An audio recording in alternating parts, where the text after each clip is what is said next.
বাংলাদেশ জামাত ইসলামী এদেশে কোরআনের সমাজ প্রতিষ্ঠা করতে চায়, আল্লাহর আইন এবং সৎ লোকের শাসন প্রতিষ্ঠা করতে চায়।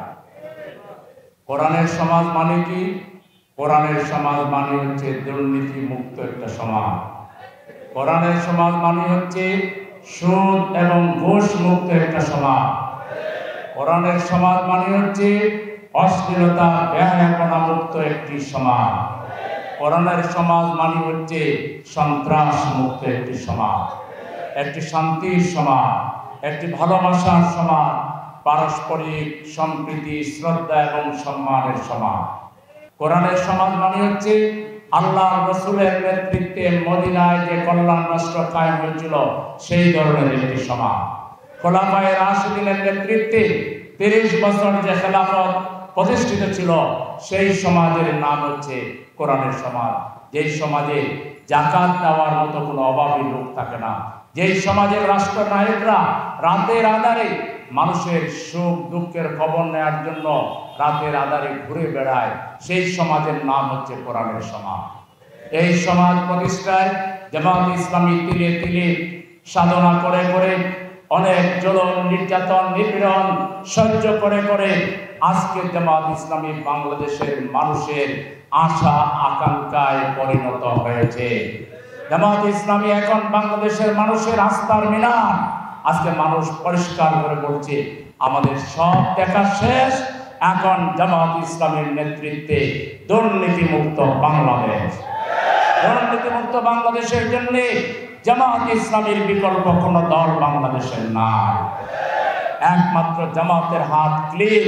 জামাত বেসরকারিভাবে যা করেছে অর্থনৈতিক ফিল্ডে, রাজনৈতিক ফিল্ডে, সামাজিক ফিল্ডে, শিক্ষায়, স্বাস্থ্যে, সংস্কৃতিতে জামাত বেসরকারিভাবে একটি ছায়া সরকারের ভূমিকা পালন করে বাংলাদেশে চোখে আঙ্গুল দিয়ে দেখিয়ে দিয়েছে রাজনীতি জনকল্যাণের নাম।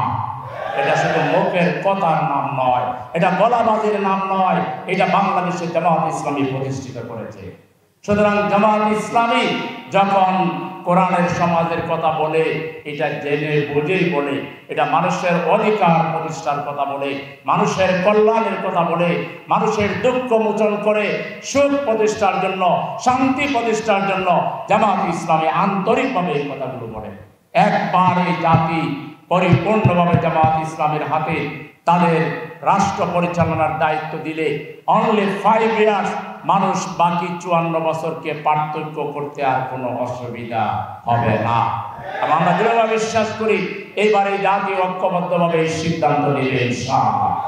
আপনারা যারা নতুন করে জামাত ইসলামীতে এসেছেন, কোরআনের এই পথে, ইসলামের পথে, মুহাম্মদ রাসূলুল্লাহ সাল্লাল্লাহু আলাইহি ওয়াসাল্লামের অনুসৃত এই পথে আপনারা যারা এসেছেন তাদেরকে আমরা জামাত ইসলামীর পক্ষ থেকে স্বাগতম জানাই।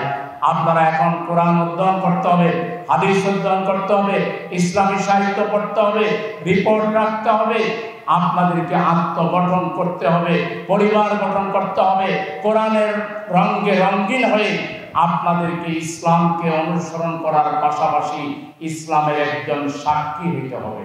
সূরা বাকারার 143 নম্বর আয়াতে আল্লাহ বলেছেন, ওয়াকাযালিকা জাআলনাকুম উম্মাতান ওয়াসাতান লিতাকুনু শুহাদা আলান নাস ওয়া ইয়াকুনার রাসূলু আলাইকুম শাহীদা। এখন আপনাদেরকে আত্মগঠন, পরিবার গঠনের পাশাপাশি সমাজ সংশোধনের জন্য, সমাজের মানুষের কাছে ইসলামের সৌন্দর্য তুলে ধরার জন্য একজন সত্যের সাক্ষী হয়ে আপনাদেরকে উঠতে হবে। মানুষের সাথে আপনাদেরকে সম্প্রীতি স্থাপন করতে হবে, সদ্ভাব তৈরি করতে হবে এবং মানুষের সামনে ইসলামের সৌন্দর্য আপনাদেরকে তুলে ধরতে হবে।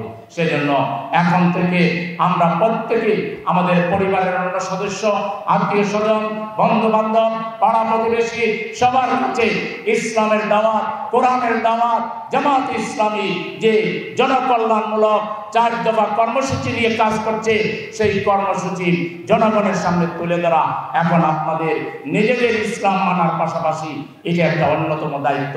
এই 2 দফা দায়িত্ব আমাদেরকে পালন করতে পারলে আমরা পরিপূর্ণ মুসলিম হব। শুধু নিজে ইসলামের অনুসরণ করলাম, কিন্তু ইসলামকে জনগণের সামনে তুলে ধরার জন্য যে দায়িত্ব, সত্যের সাক্ষ্য দেওয়ার যে দায়িত্ব, এটা যদি আমরা পালন না করি পরিপূর্ণ মুসলিমের দায়িত্বের হক আদায় হবে না। সেজন্য এখন থেকে সহযোগী সদস্য ভাইরা আপনারা কর্মী হওয়ার চেষ্টা করবেন। জামায়াতে ইসলামীর চূড়ান্ত কর্মী হচ্ছে বায়াতের কর্মী, শপথ নিয়ে দিন কায়েমের আন্দোলনে শামিল হবেন আর পাশাপাশি জনগণকে ইসলামের দাওয়াত দিবেন।